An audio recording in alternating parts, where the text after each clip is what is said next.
Thank you very much, Brenda. Welcome to the first plenary of this ICANN 71 hosted in virtual Hague. Thank you for joining us on a lovely European afternoon and possibly very early in the morning or late in the night where you are. So thank you again for joining us today to discuss the impact of regulatory developments on ICANN policy topics.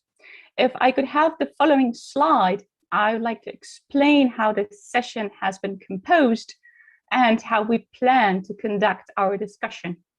In the first part of this session, we welcome two of our speakers who will give us examples of current regulatory developments and how they might impact the DNS. I will introduce them in a moment, but let me emphasize at the very beginning, we welcome this input as a sign of support for the multi-stakeholder policy development process within ICANN and beyond.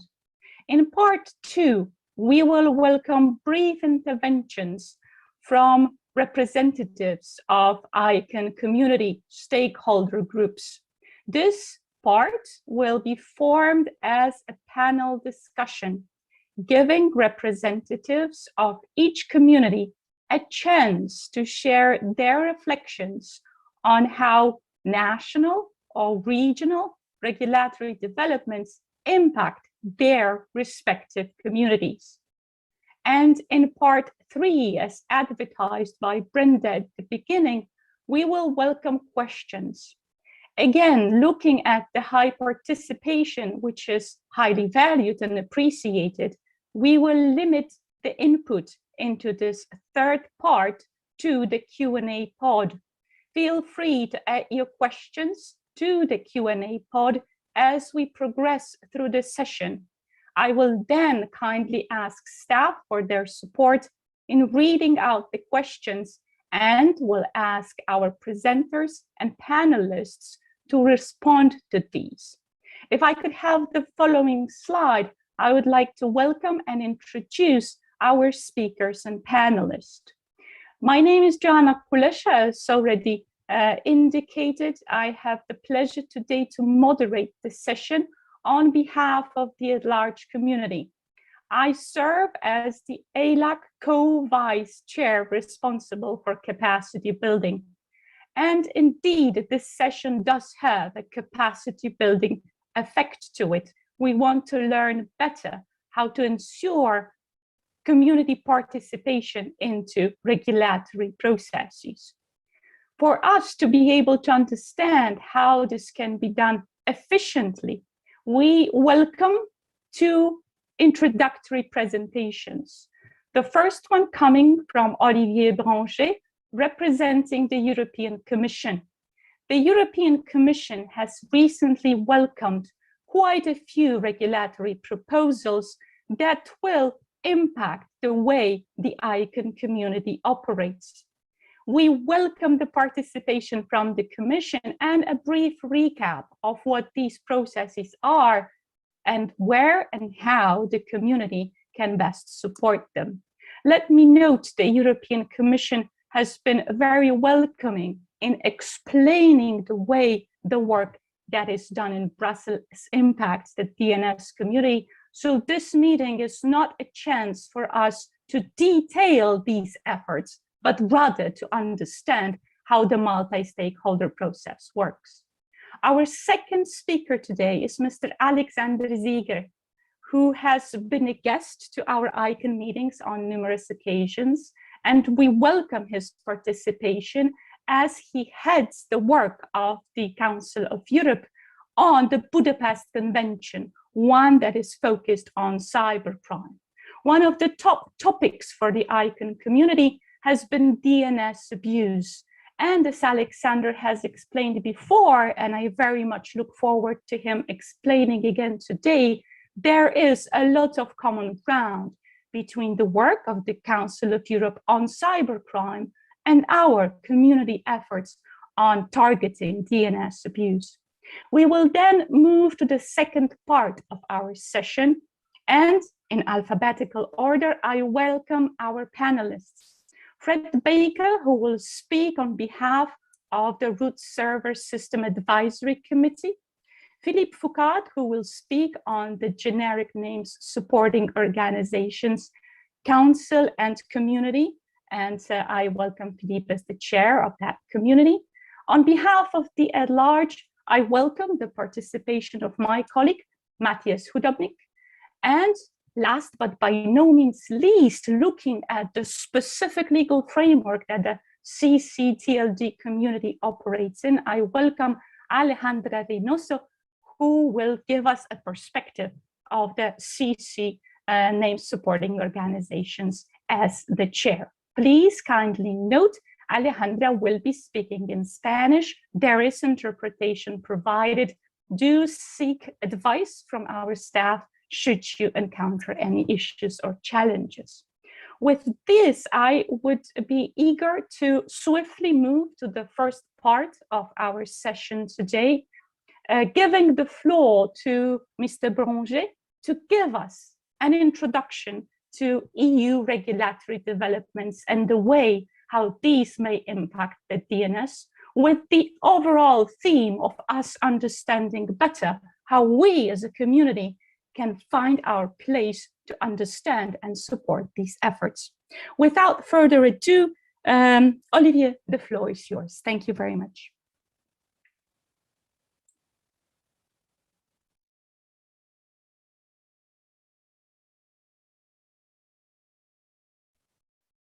We cannot hear you, Olivier, I'm afraid. You might want to unmute. And I believe that your slides are following. Thank you. Thank you very much, Joanna. I have unmuted now. My name is Olivier Branger, and I will be speaking in English.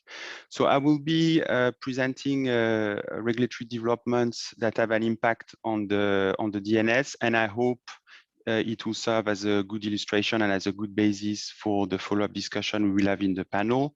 Next slide, please. I will be presenting two proposals from the European Commission, one that links to cybersecurity in the European Union, the so-called NIS2 directive, and the other one is a proposal for a regulation on the single market for digital services, which is called the Digital Services Act. I insist on the fact that I will be presenting proposals from the European Commission. I'm not in a position to comment on the legislative process that is taking place at the moment, so I will stick to our proposals. Next slide, please. So the first, I will start with the NIS2 directive, the proposal for NIS2, reminding that there are three essential pillars in these proposals, which actually are also the pillars of the current NIS directive. The first is to have appropriate capabilities at the level of the member states to deal with cybersecurity incident. The second one is to have risk management in place, and that concerns essentially operators and companies. And the third one is to have cooperation and information exchange, in particular across borders. So what we aim to do with the NIS2 directive is to reinforce each of these pillars, reinforce the capabilities, reinforce the way risk management is being implemented, further harmonize the measures, and reinforce the level of cooperation we have in Europe. For the DNS operators, they will be mostly concerned by the second pillar, the pillar on risk management. Next slide, please. So how is the DNS concerned by the NIS2 proposal? First, we recognize the criticality of the DNS. A reliable, resilient, and secure DNS, we think, is a key factor in maintaining the integrity of the internet. Because of that, we have included DNS operators among the category of essential entities. And we propose to cover in the scope of NIS2 all DNS services along what we call the DNS resolution chain. And this includes operators of root name servers, this includes TLD registries, operators of authoritative name servers, and recursive resolvers. If you are aware of the current NIS directive, DNS is already covered in the current NIS directive. but the DNS operators have to be identified by individual member states, which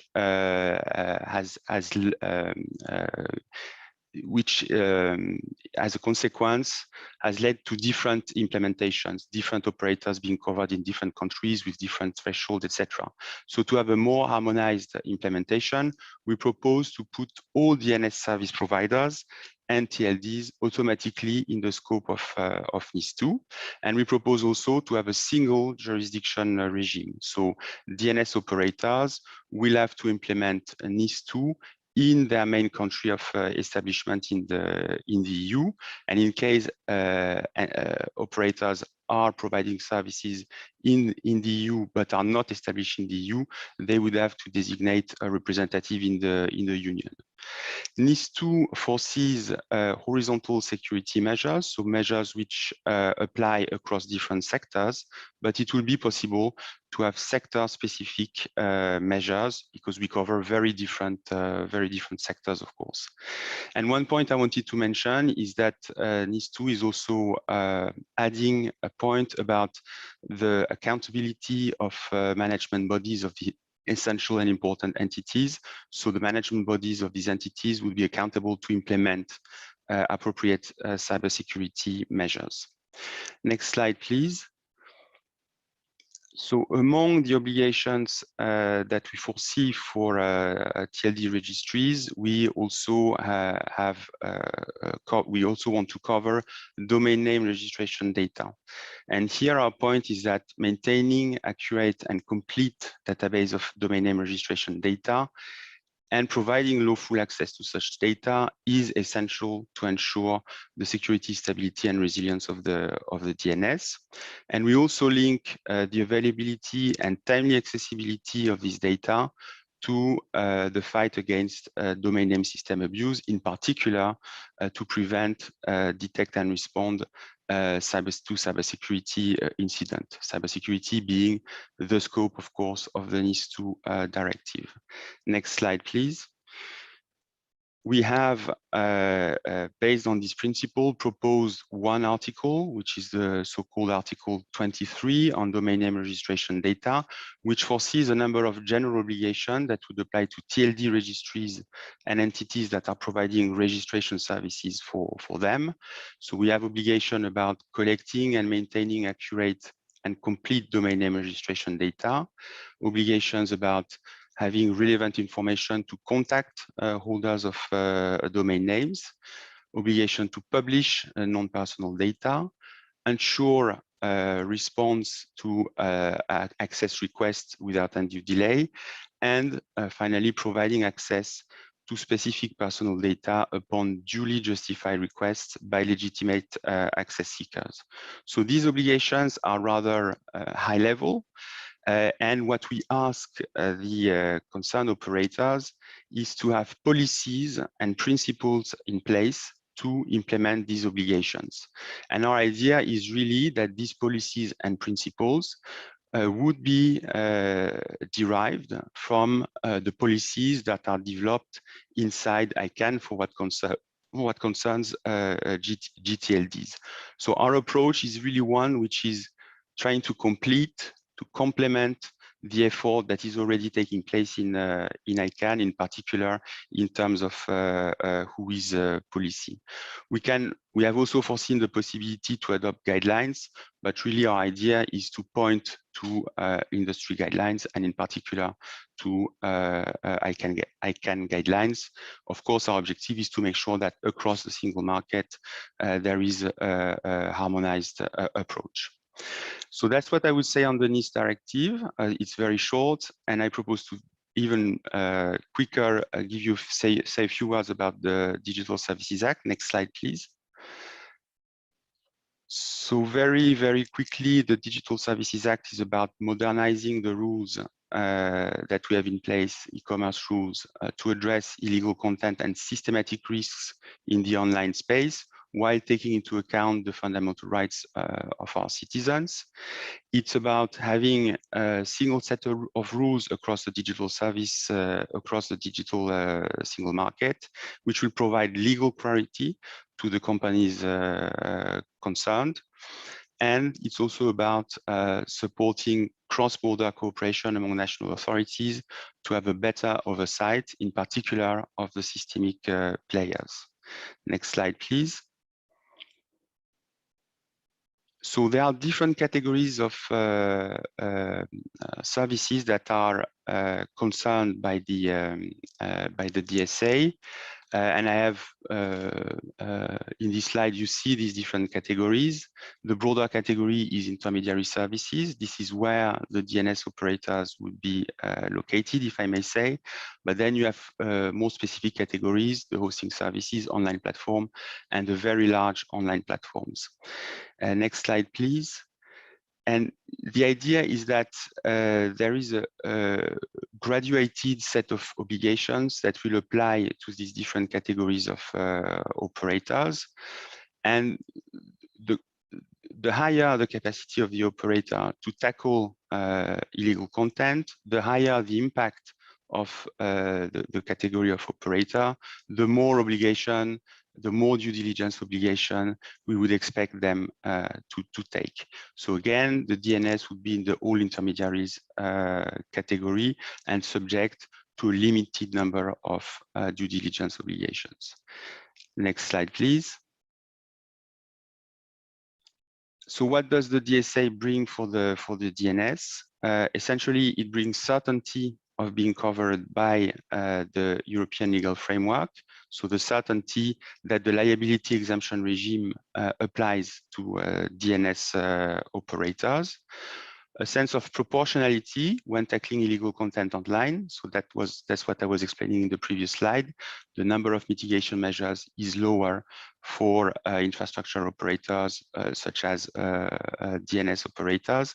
And also there is this notion of subsidiarity, that illegal content should first be tackled with those who disseminate the illegal content. And when it's tackled through intermediaries, with those intermediaries who have the biggest capacity to remove the content.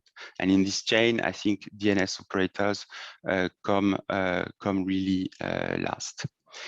There will be also a harmonized framework for how member states can request intermediary services to act against illegal content, meaning that there will be a legal basis, there will be a certain set of information that will be provided by the member state to ask an intermediary service provider to act or to provide information about illegal content. So overall, we think what we propose is a balanced solution as far as infrastructure service providers are concerned, and this includes the DNS operators. And in the next slide, I have simply put, next slide, please. I have put links if you want to have more information, but to sum up, we propose in the DSA very balanced obligations. And in the NIS2 directive, we propose essentially high-level obligations to meet these important policy objectives for us to increase cybersecurity in the European Union. And this is really meant as being complementary to effort being taken in ICANN in terms of defining how these obligations should be met. And I would stop there and give you back the floor, Joanna. Thank you.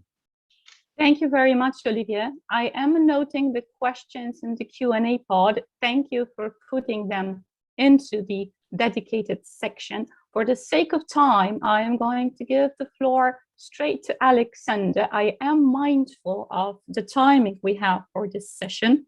Just a heads up to our panelists in the second part, I'm going to kindly ask you to limit your initial remarks to 5 to 6 minutes. I believe this will allow us to stick to the originally proposed timing. Olivier, there are some questions for you in the Q&A pod. These can be answered live in the Q&A section of this session, or should you wish to answer to these in the Q&A pod directly, that is also encouraged. Without further ado, as already said, I'm happy to give the floor to Alexander Ziege, who will give us an update on the work within the Council of Europe that we as a community will likely find interesting. for the purposes of the DNS abuse policies that are being developed. Alexander, the floor is yours, and the slides, I believe, are in the same slide deck that our wonderful staff is advancing. Thank you.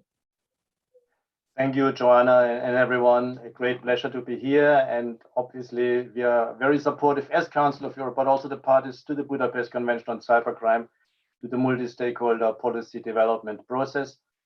What I intend to do in the next 5 minutes is to give you an update on the second additional protocol to the Budapest Convention on Cybercrime that was approved by the Cybercrime Convention Committee just over 2 weeks ago. Next slide, please. Just a reminder of what the Budapest Convention is about. It's a criminal justice treaty about specific criminal investigations, about specific offenses against them by means of computers, substantive criminal law, procedural powers with safeguards to investigate cybercrime and collect electronic evidence in relation to any crime, and then international cooperation, not only on cybercrime, but also electronic evidence related to any type of crime. It's complemented by a number of guidance notes to explain that the smartphone nowadays is also a computer system, which wasn't the case 20 years ago, for example, and lots of other guidance notes. And currently there's a protocol on enhanced cooperation on cybercrime electronic evidence in preparation. I'll give you a short update on that in a second.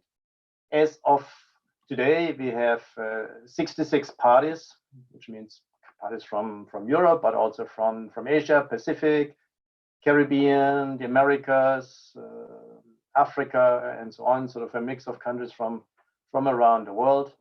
And the Budapest Convention is a nice little booklet and a nice treaty, but it's more than a legal text. It's a mechanism complemented by the Cybercrime Convention Committee that does follow up and assesses the actual implementation of this treaty. And of course, we have a very strong capacity building component through the Cybercrime Program Office of the Council of Europe in Bucharest. Okay, it's Budapest Convention. It was opened for signature 20 years ago in Budapest, but we have this office in Bucharest from where we can support countries all over the world. Next slide, please. For many years now, let's go back almost 10 years, we have been discussing how can we overcome the problem of territoriality and jurisdiction, meaning that offenders, victims, computers used to commit crimes, the evidence of crime are scattered all over the place in multiple jurisdictions, in unknown jurisdiction, in shifting jurisdictions. And how can we therefore obtain more efficient access to data, at the same time also meet human rights and rule of law requirements. Specifically, we try to solve the problem of how to obtain subscriber information more efficiently, how to obtain access to whois data, in particular to create a legal basis for access to or for request to and disclosure of whois data, how to cooperate in emergency situations, and also in an ongoing emergency within almost instantly, how can we obtain a content of email accounts, for example. How can we make mutual assistance more effective? Because we know it's slow, but we cannot do away with it. It's still an important means to obtain evidence, so we have to make it more efficient. And if we have all sorts of interesting new and efficient measures like direct cooperation with private sector entities and other parties, how can we establish rule of law and in particular data protection standards so that we are sure that if data is transferred under this protocol, that it's also protected at an appropriate level to the satisfaction of all parties in the other party. So that's what we try to resolve, and I think we are getting there. Next slide, please. I will not bore you with this, but again, as I said, this started almost 10 years ago, and 4 years ago in June 2017, the parties decided to launch negotiations of the protocol, and we had over 95 sessions to negotiate this. Very intense, in particular, during COVID times, we had 65 virtual meetings in recent months. We had consultations with industry, with data protection experts, with civil society, and a large number of bilateral, trilateral meetings, domestic meetings. It was very intense.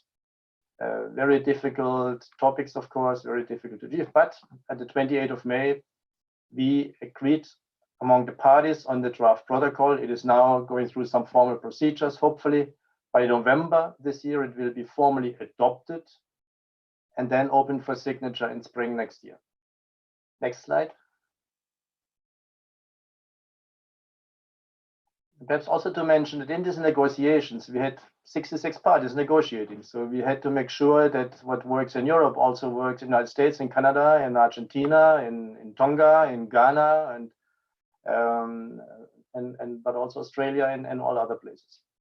So this protocol, as it is now, the draft, the main part is Chapter 2. These are the measures for enhanced cooperation, and what is of particular interest possibly to this meeting here is Article 6 is about request for domain name registration information.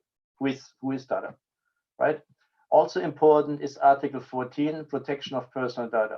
This protocol, the draft protocol, has a very detailed data protection article. It's been very difficult to negotiate because we had to make sure that what countries like Canada, Australia, US, Argentina can do is also meeting the expectations of the European Union under the Gdpr and the police directive. It's very difficult to negotiate, but we now have a draft that should work. I must say that for the 27 European Union member states, the European Commission negotiated the protocol. Of course, the other member states were also there, but the European Commission negotiated on behalf of the EU member states. So this is the content of, next slide, please. Again, I will not go into detail here, but of course, I'm ready to take questions. Under Article 6, request for domain name registration information, important is that parties to this protocol will have to put a legal basis in place to empower its authorities to request a domain name, an entity providing domain name registration services, a registry, okay, to make such request. And secondly, to permit a registrar or an entity providing domain name registration services to disclose information in response to a request by another party directly without going through the domestic authorities of that state. And then there are some details in paragraph 3 of Article 6 about what such a request shall contain. And then there is also a provision of consultation in case of non-cooperation.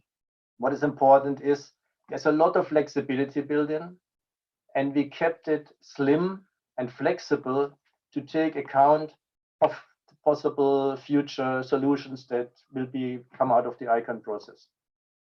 Okay, so it's very important. But with this, there is a legal basis for requesting data and for disclosing data. And very important, Article 14 on data protection applies. So a registrar disclosing data can be confident that if this request comes under the protocol, the receiving party has the obligation to protect the data under the standards, according to the standards of Article 14, which is the acceptable standard to everyone. Very important. Next slide.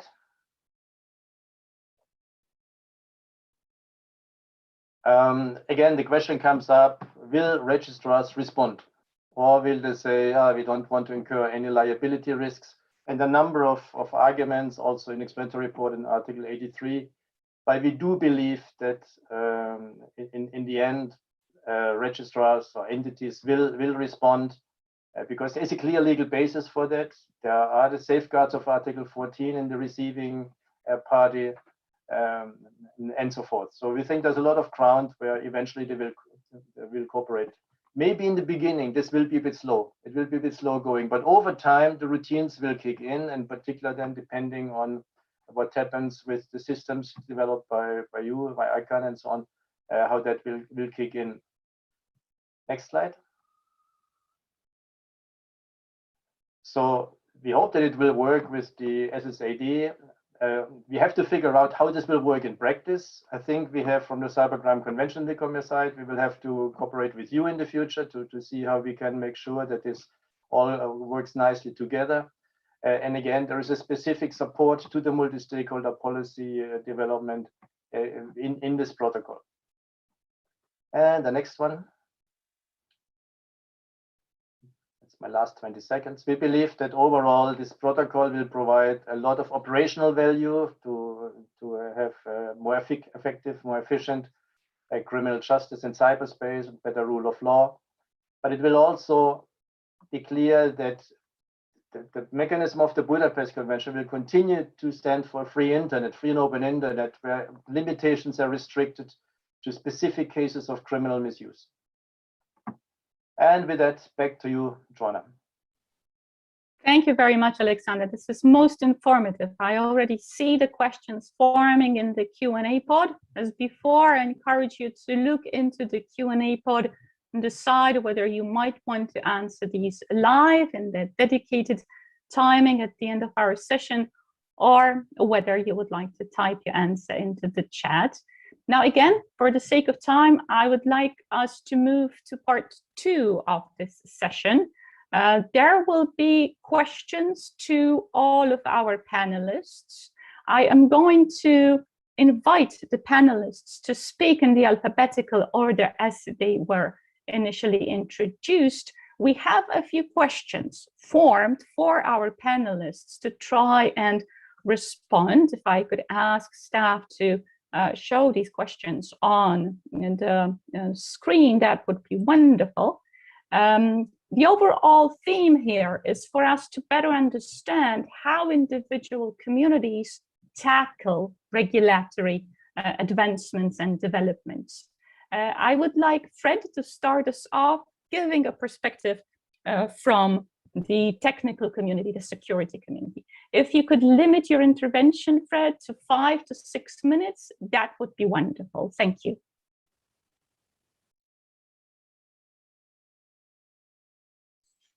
I suppose I have to go off mute for that.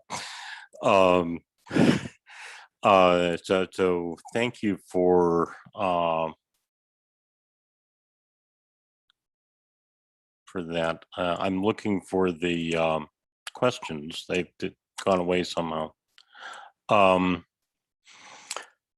And let me be very clear about the point of view that I'm coming from. The root server operators don't speak for each other. We maintain internal independence in that way.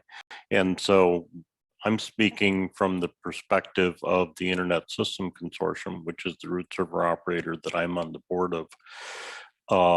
And I think the other root operators probably have similar concerns, but they would need to comment on that for themselves. The root service is explicitly included in the NIS2 directive, as I understand it. But I'm not at all sure that the people who formulated NIS2 understand the root service or what it is. The root service starts with data that is available from ICANN, that is sent to us by the root zone maintainer. And we then distribute that in response to requests from various other parties, whoever they might be. We do not operate a registry. We do not operate as a registrar. Now, those might be other businesses that the same companies are in, but that's not true of the root service. And actually, there is no money that changes hands. The root server constellations and so on and so forth, that's not how they're funded. So when I read through NIS2, I'm pretty sure that the people that wrote it are thinking of a very different system than I'm a part of. So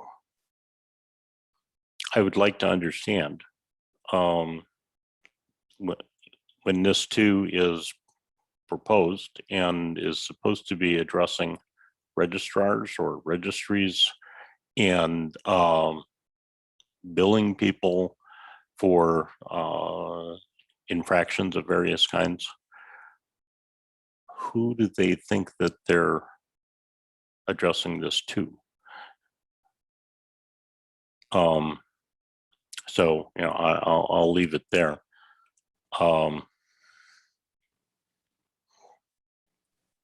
So Thank back you to very you. much. Yeah, back to you, Thank Joanna. you very much, Fred. That is a very helpful remark. We will have 30 minutes, hopefully, for further discussion, but this flag that you're raising is very important. For the benefit of our panelists, I have inserted the questions also into the chat. And I give the floor to Philippe to give us a GNSO perspective on these issues. Broad landscape that you might wish to draw is welcome, but if you wish to address specific initiatives as they were described, that is also wonderful. Thank you. The floor is yours. Thank you, Joanna. I hope you can hear me. This is Philippe Foucault here from the GNSO. Thank you. I will just in broad terms, and with the same caveat as Fred just put initially, I will just say that, and quoting Olivier, those are proposals, including one directive. There will be translations along the way, for example, in national remits. So so many unknowns on the path, on the end result, A, and B, obviously, the way the GNSO, the community as a whole, and the church in particular, will respond is very much a work in progress. So that being said, so I appreciate that those answers will not be very solid at this point, given those unknowns. That being said, I'll just pick up on a couple of words that both Olivier and Alexander used: reinforce and harmonization. As far as the what might impact GNSO policies, I think it's fair to say that as far as accuracy, natural versus legal distinction, etc., data accuracy, those are not new topics. I think that they should come as no surprise to the community, and especially those who've been involved in phase 1 of the PDP. Phase 2, there was a reference to the SSAD and the ongoing phase 2A. So these are things that we are already familiar with. So maybe I'm jumping ahead, but there's indeed room and an opportunity for us, for the community, to anticipate and sort of figure out what the end result, reusing the term that I've just used, might be. And phase 2A is a good opportunity to do that. The question of triggers, for example, is asked in that context, in the context of NIS2, but also more broadly. So that's certainly something that the community may want to take up on all these aspects. That being said, I should also say that with hindsight of those couple of years, those are extremely difficult issues. I think there's a learning curve also on the lawmakers' perspective. I think there's now a recognition that it's a balance between redaction and the use of those data by not only by legal enforcement but also the internet community. There's also a learning curve within the community as far as the actions that we want to take. So I'm not going to use any more of our time. Just setting out the broad landscape of what we've done and what we're looking ahead, and reusing the term in concrete actions within the PDPs in particular. And I'll say a word on the how later on, I suppose. Thank you, Joanna, for this. Thank you very much, Philippe. Thank you for setting the scene.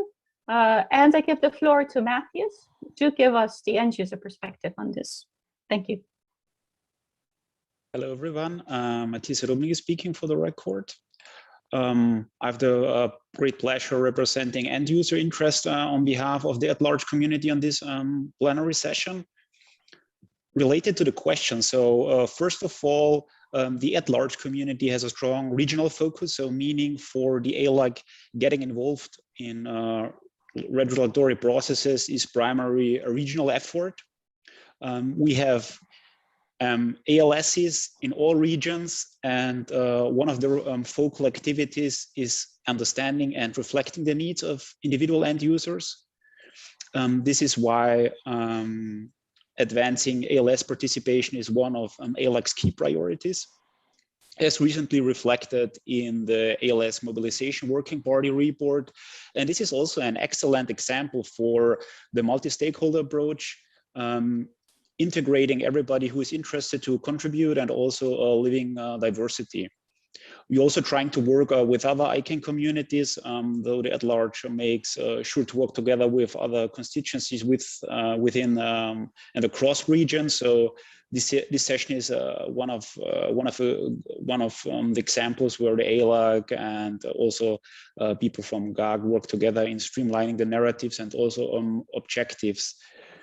And the at-large community also tries to get citizen as an end user on board. So meaning at large, much like as the GAG spans across the globe of individual internet end users. So while, for example, GAG interests and focuses might be more versatile, and the at large is all about the people understanding their needs and also reflecting them in the ICANN processes. While our objectives often align, the at-large is also focused on identifying particular needs that come with its unique mission. So this helps us to better inform the regional and local legislative processes. And a very important point is also capacity building to be able to better react to local regional proposals. We need educated members. So therefore, one of the at-large key priorities is end-user education. You can imagine in time of the pandemic, we saw a rise in DNS abuse. This is why also the at-large has put focus on streamlining its DNS abuse narrative into local capacity building activities that will inform also end users and also try to foster like legislative processes, executive decision and normative trends related to the end users. Informed community members are the cornerstone of an effective regional policy making within the at-large community. And a little bit more concrete to the question, lesson learned and also how can we prepare it in future. I think the GDPR is a very good example legislation affecting not only European countries, but having an extended effect on the ICANN technical community, and also negating potential risk of the ICANN multi-stakeholder model, where we also discussed during the last ICANN meeting at the at-large panel, how we could like affect on these things. So, and we also agreed on some points like having an early warning system that could inform the community about any global changes, which could affect the unique identifiers, multi-stakeholder model. Then there's also a need for all stakeholders to work together collectively, and for that the evolution of the ICANN multi-stakeholder structures would be also an essential part. And also the at-large structure have a central role in educating and raising awareness of the public about how the internet works, and also about ICANN's important role. And there could be also a potential warning system integrated in the at-large structures role, which might mitigate extension risk to the ICANN multi-stakeholder model. And with regards to the GDPR and the WHOIS per se, I think ALAC is very active in the EPDP processes, obviously from an end user perspective. And yeah, the ALAC believes that individual registrants are users, and we have also regularly worked on their behalf. So if registrants need to differ from those of the 4 billion internet users who are not registrants, those latter needs to take precedency.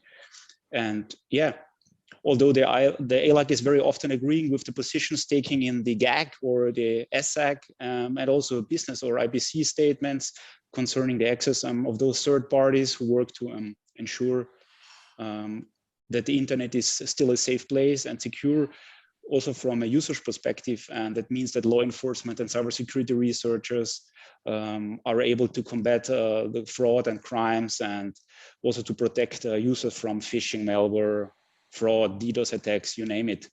So, but all within the constraints of the GDPR, of course.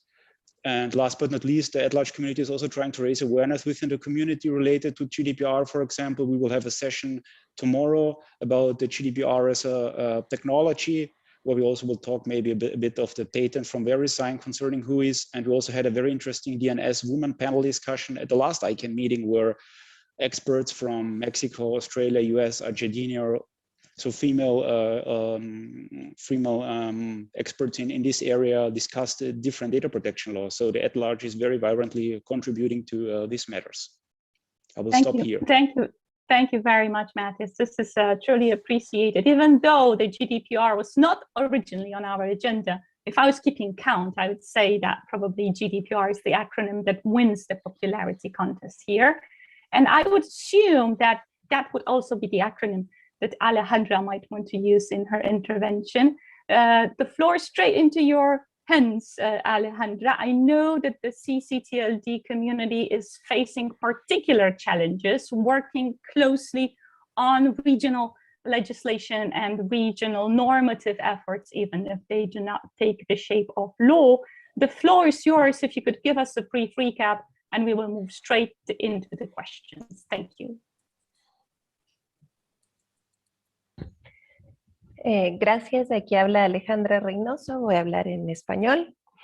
This is Alejandra Reynoso speaking. Thank you very much. I'm going to speak in Spanish. Definitely the CCTLD community is a very diverse community in terms of size, regulations, legal framework, registration models, administration and operations, and regarding policies, languages, customs, if you will, traditions, and of course we have to serve our local communities. Therefore, this is a challenge. There is a challenge for CCTLDs when facing these regulatory demands, but of course they are doing it in a wonderful manner. At the CCNSO, as a global organization, we try to find spaces for CCTLDs to share their experiences so that they can show us how things are working or going on, so that they can find cooperation and so that they can help each other or other CCTLDs with similar situations. Some weeks ago, for example, we had a session, and this is a session on CCTLDs news, where two main topics were discussed. One of these topics was CCTLDs and security, cybersecurity, due to regulatory demands. We had the presentation of different CCTLDs from Kenya, Japan, the UK, Canada, and the US. And we also had another session regarding CCTLD's experience on DNS abuse, where we had representatives from China, Botswana, Chile, and Portugal. So this is one of the actions that we are taking at the CCNSO. And then we have groups technically supporting CCTLDs, as it is the case of the TLDs Ops or TLDs Operations. This is a committee at the CCNSO in charge of supporting CCTLs in terms of security issues. There is a mailing list available, so in order to send emails regarding risks or threats. And they have also developed a set of guidelines, very good guidelines, to mitigate, for example, the DDoS attacks, or for CCTLDs to be able to speak about their recovery plans and disaster recovery plans in a simple manner. There are many standards and guidelines available for these activities, but they have been developed by CCTLDs for CCTLDs in order to create simple guidelines and practical guidelines to be adopted in a quick manner. And thanks to ICANN's support, they have been translated into the UN languages, so they are available at a global level. So this is how the CCNSO covers the topics. I mean, seeking spaces for CCTLDs to be able to share their experiences and to learn from others. Thank you. Thank you very much, Alejandra. Thank you for being concise and at the same time quite specific. And thank you for highlighting all of these challenges and initiatives that are being taken regionally to best address the concerns of the CCTLD community. I want to thank our panelists and thank our speakers for attending to the questions in the Q&A pod. You have been tremendously efficient. Thank you for that. There are 3 questions still pending. I understand they might bag a live answer. So I would like to kindly ask staff to read out the 3 remaining questions. Then I would give the floor to our 2 speakers, Olivier and Alexander. I understand that both of these questions are at the cross-section of your interventions. And then I would like to, there are more questions coming up. We'll see how we do on further questions then. But I would like to ask staff to read out the 3 first questions and then give the floor to our speakers to try and answer. Thank you. Thank you very much, Joanna. We do have the first question from Reg Levy of Two Cows. Where the current public whois indicates what a domain is registered outside a law enforcement's jurisdiction, what additional information do you think is necessary to be disclosed to the extrajudicial law enforcement agent?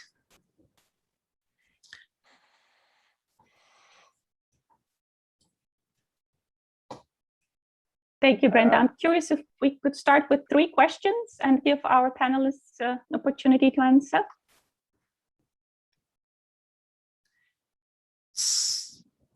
Would you like me to read all 3 then? Please, thank you. Thank you, Joanna. And the next question is also from Reg Levy of Two Cows. How do you propose that you will find out where a domain is hosted out of in order to determine territoriality for bringing a law enforcement action? And the third question is from, I'm afraid I won't be able to pronounce the first name. The first name starts with V and the last name is Arokin. So I apologize for the name. And the question is, what plan does ICANN have for the implementation of the national legislation of individual countries, not only the EU regulation? Thank you very much, Brenda. I would like to start with Olivier and then go to Alexander. I'm not sure Vyacheslav's question is directed at them, but there will be a round of responses from our community reps. And I hope, Vyacheslav, we can then try and attend to your question. I would like to start with Olivier, if you would like to take questions from Reg, and if Alexander would like to jump in on those as well, feel free to take the floor. I would defer to Alexander. I mean, these are really questions about the Budapest Convention about law enforcement. So I would defer to Alexander. And the question of ICANN, I think on ICANN is really the topic of our panel discussion. Thank you, Alexander. Go right ahead. Thank you. I must say I had some difficulties to fully understand the first question. Something about what additional information is needed when you send a request outside your jurisdiction, something along those lines. When I presented roughly the content of Article 6 of this future protocol, it basically says what you should include in a request to a domain name registration, an entity providing domain name registration services in another party. So Article 6 is always to a registrar registry in another party. That also answers partly the second question about what you do when you don't know. Obviously, let's assume that all current 66 parties, and let's say in a few months, let's say we have 70 parties to the Budapest Convention. Let's say by the time this protocol is open for signature, then it has to be implemented. Let's assume all of those 70 parties implement this protocol. Of course, Article 6 applies only to those parties. We cannot provide a legal ground to access data in a non-party to this protocol. I mean, that's also clear. So it only works between those between the parties to this protocol.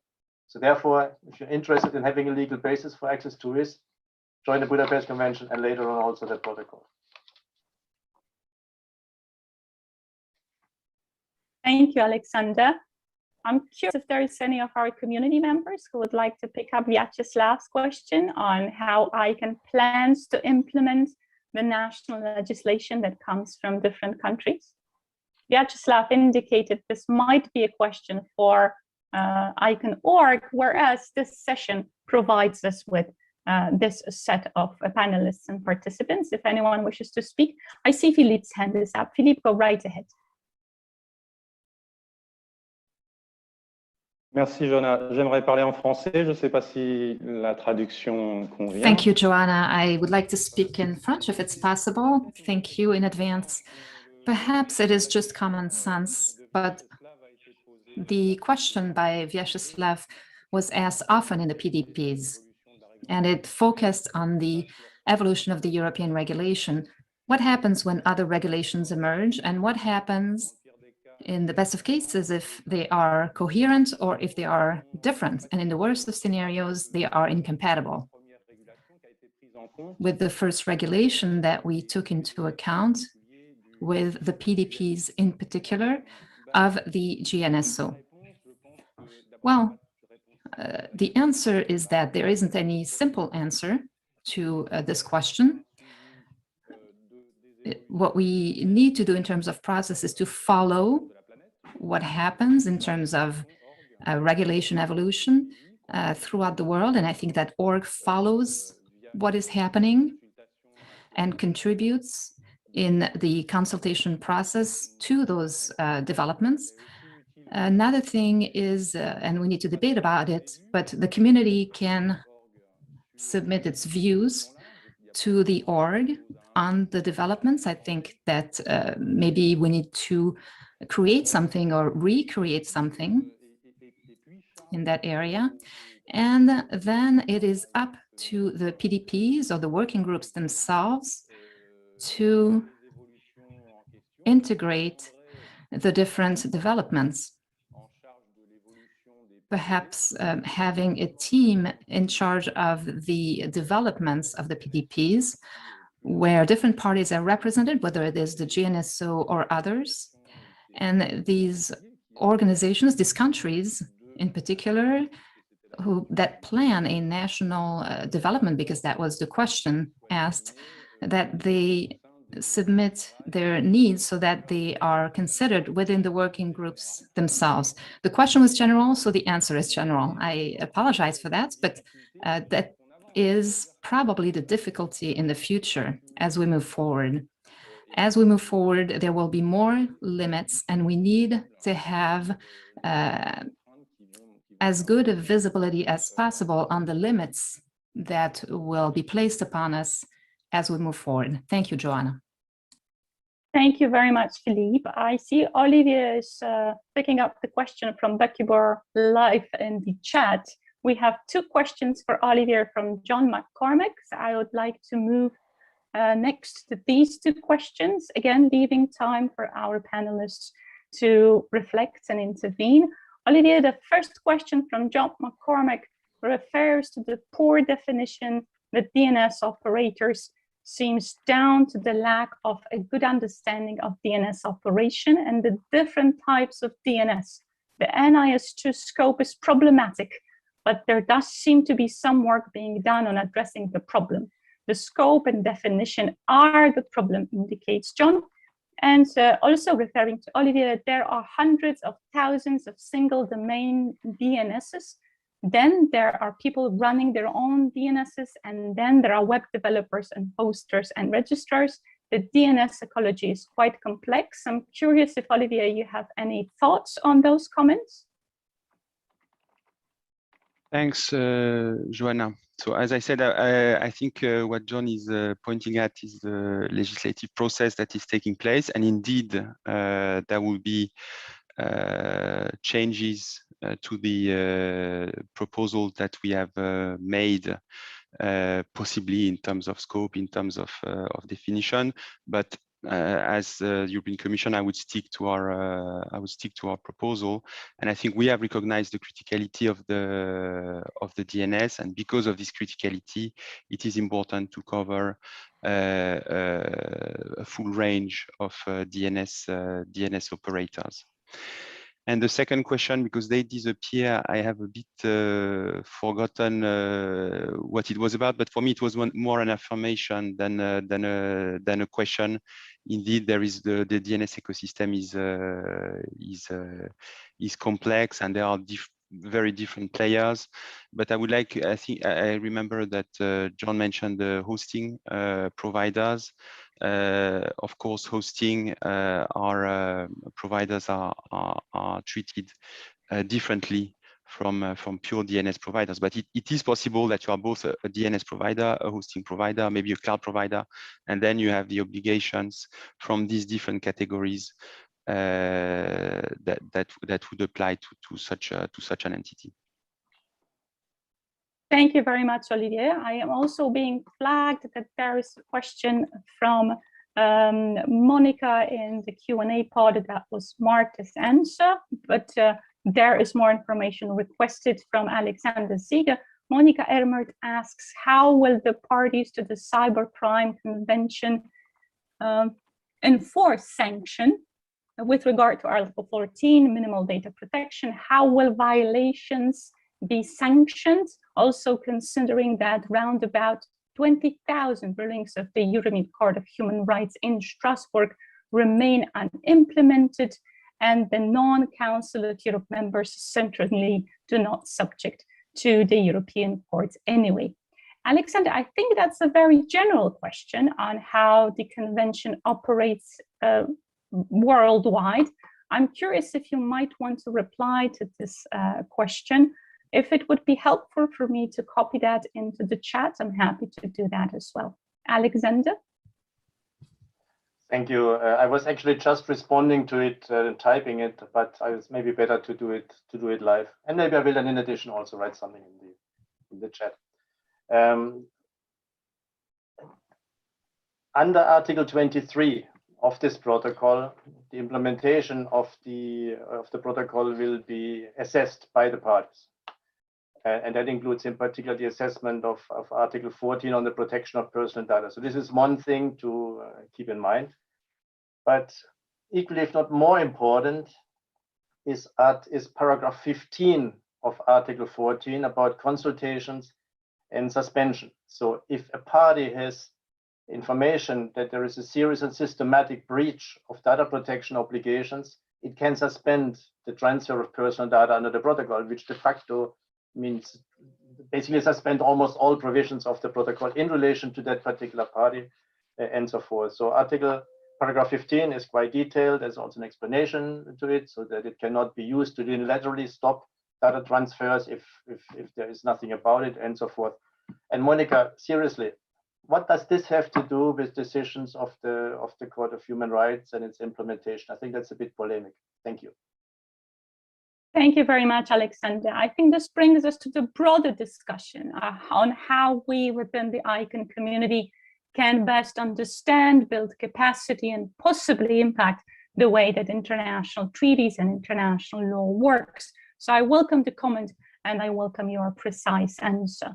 I see there is a question from Mason Cole in the Q&A pod that Olivier seems to be typing an answer to. I don't want to give you two jobs at the same time, Olivier. If you would like to answer that question live, you're more than welcome to do so. And then I would move to the question from Peter that is targeted to all of our panelists. So if you would like to answer live to the question from Mason, Olivier, you are more than welcome to do so. And then I will move back to our panelists. Go ahead. I was typing it indeed. No, we have not, as I mentioned, the obligation, the provisions that we have put in the NIS2 proposals are quite general. but for us, accessibility is very important. It's very important to make, provided the requests are legitimate or well defined.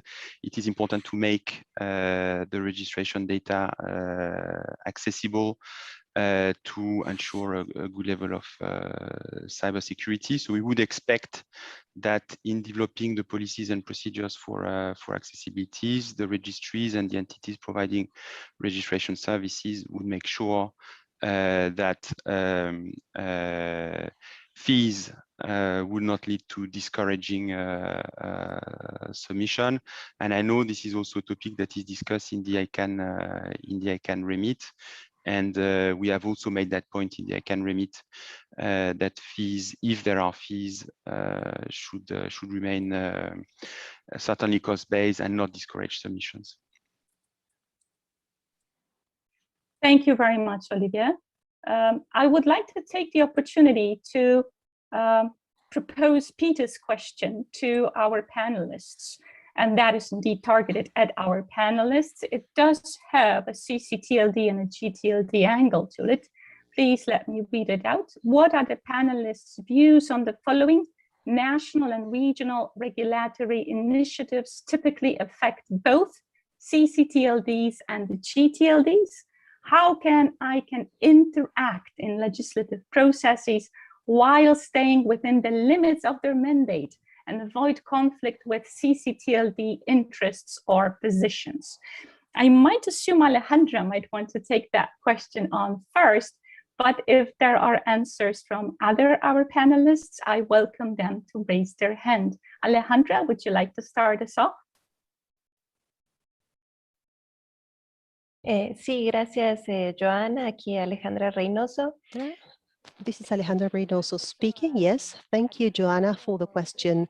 In terms of how the CCTLDs might cooperate with the GTLDs, there's always room for collaboration. We always have fluent and smooth communication in place. In terms of the impact of the regulatory measures on CCTLDs, this clearly depends on the region where these initiatives originate.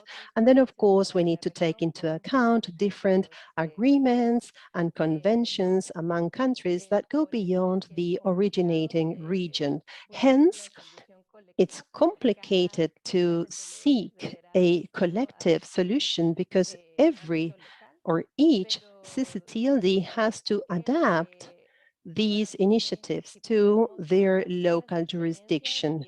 But again, if we can share and exchange experiences and we can learn from one another, this will give rise to a space of innovation so that whoever is facing the same challenges can learn along the way. Thank you. Thank you very much, Alejandra. I'm curious if our panelists have other replies. The question was also referencing GTLDs. If Philippe has anything to add to this question or issues discussed before, do feel free to take the floor. Thank you.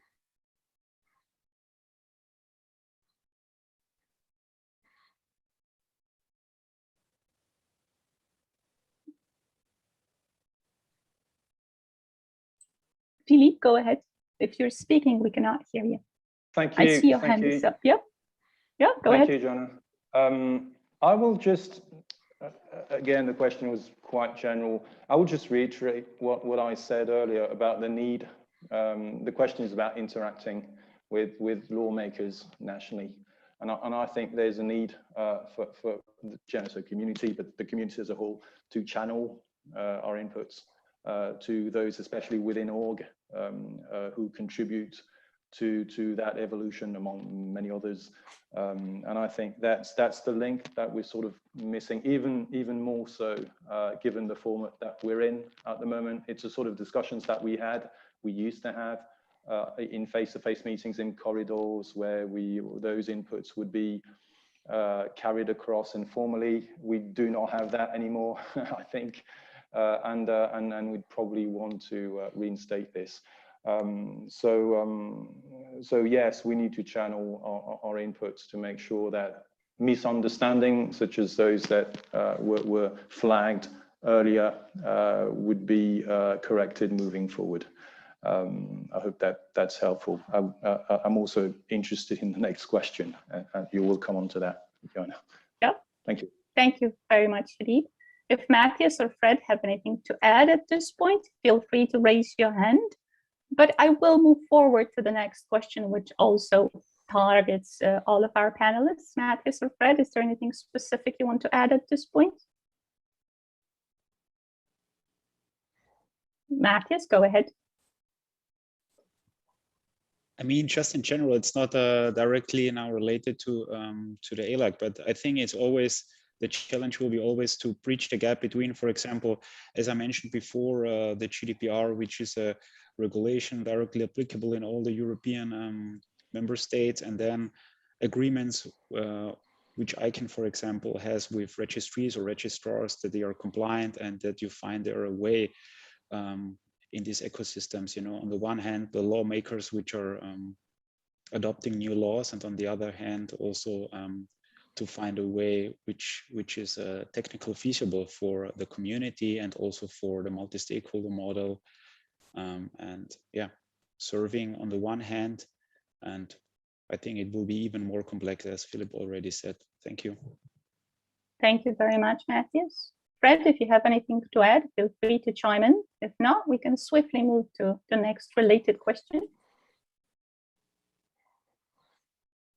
I will move. Yep. Well, I don't have anything I want to add at this point.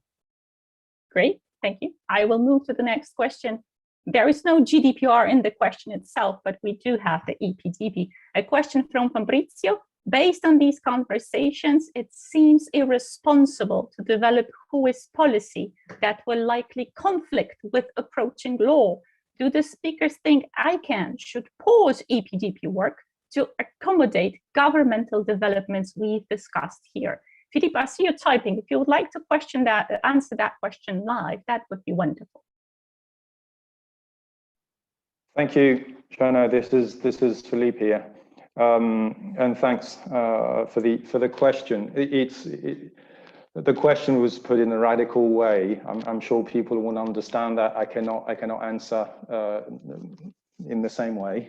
I mean, pausing, suspending everything we do doesn't seem to be on the table. Appreciating the argument that it's a moving target. Should we wait that the target has settled down for us to sort out the solution?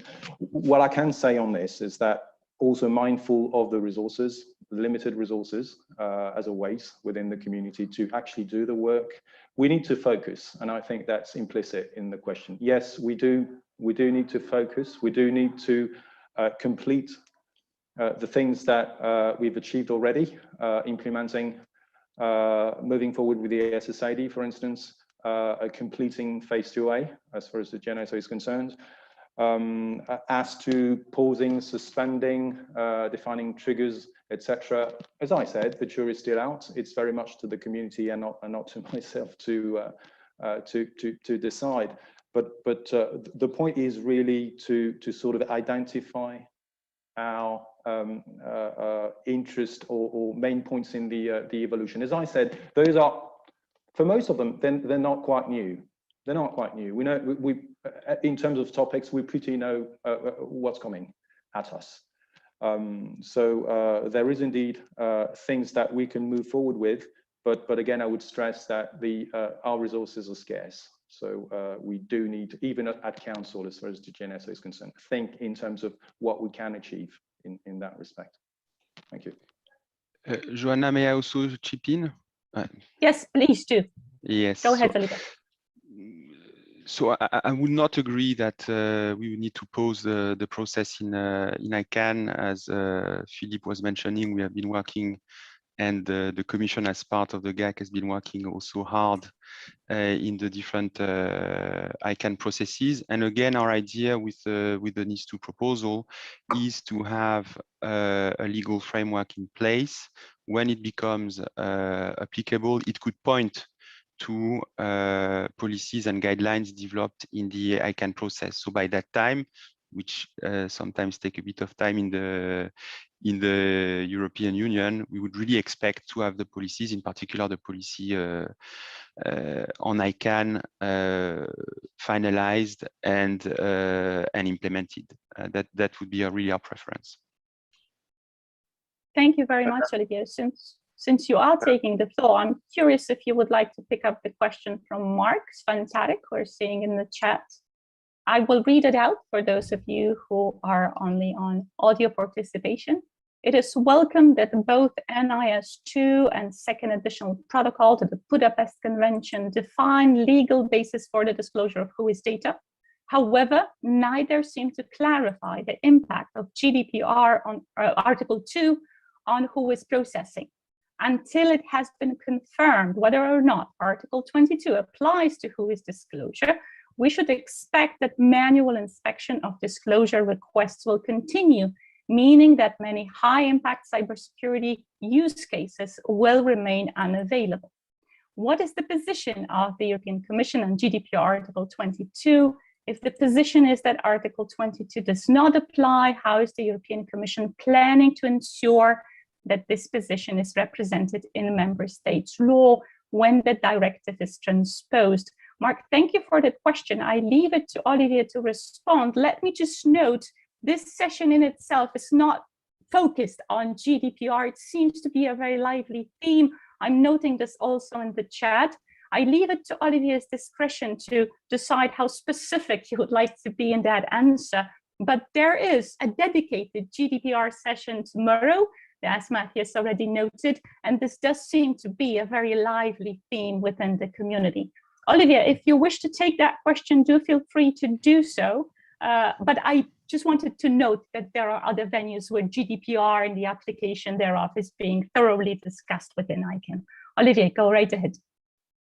Thanks, Joanna. No, I would prefer maybe to take this question bilaterally, because I must say I don't know GDPR by heart, and it would be difficult for me to reply precisely to the question. But as I mentioned to Becky, I mean, the NIS2 directive is about increasing the level of cybersecurity in the EU. It is not about implementing GDPR. It is in conformity with GDPR, but it is not about implementing. So you cannot expect to have interpretation of one or the other article in an instrument like NIS2. But this is a precise question, and I would be happy to take it bilaterally with Mark. Thank you very much, Olivier. And now I'd like to combine questions from Mokaberi and Sharon that both deal, to my understanding, with what we call here DNS abuse and what the outside world often refers to as cybercrime. Mokaberi asks, as you know, pornography contents and services are considered illegal in some countries' laws based on their social and cultural values and respecting family values, especially child pornography. How ICANN would help in this regard to fight against illegal activity and establishment of domain name management mechanisms, for example, domain name system for adult XXX content, according to national laws at DNS level? That is a very interesting question. And the question from Sharon, does the Budapest Protocol discussed apply only to requesting authorities with a legal mandate under criminal law, or are there other types of national authorities also captured under the protocol, e.g. authorities in signatory countries with compliance and enforcement mandates under civil law? Alexander, to me, this looks like a question for you, especially when we talk about child pornography and pornography and child abusive material. I'm curious if you would like to pick it up. And I'm also going to check with our panelists if there are any comments to these two, which I think have a shared theme of DNS abuse. Alexander? Yeah, thank you. I believe when it comes to child abuse, I don't know of any country that specifically permits child abuse, sexual abuse of children. I mean, there's different positions when it comes to adult pornography and that sort of things. So I don't see any particular reason for not cooperating on child abuse, child sexual abuse online.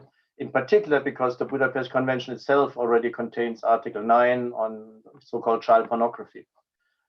So I don't see, I think, an issue there. When it comes to areas where some countries have, let's say, criminalized adult pornography, others not, then of course a sort of dual criminality considerations come in, that only those countries that have the same type of criminalization would be able to cooperate with each other, but not everyone. I think that's the situation. And now the question from Sharon.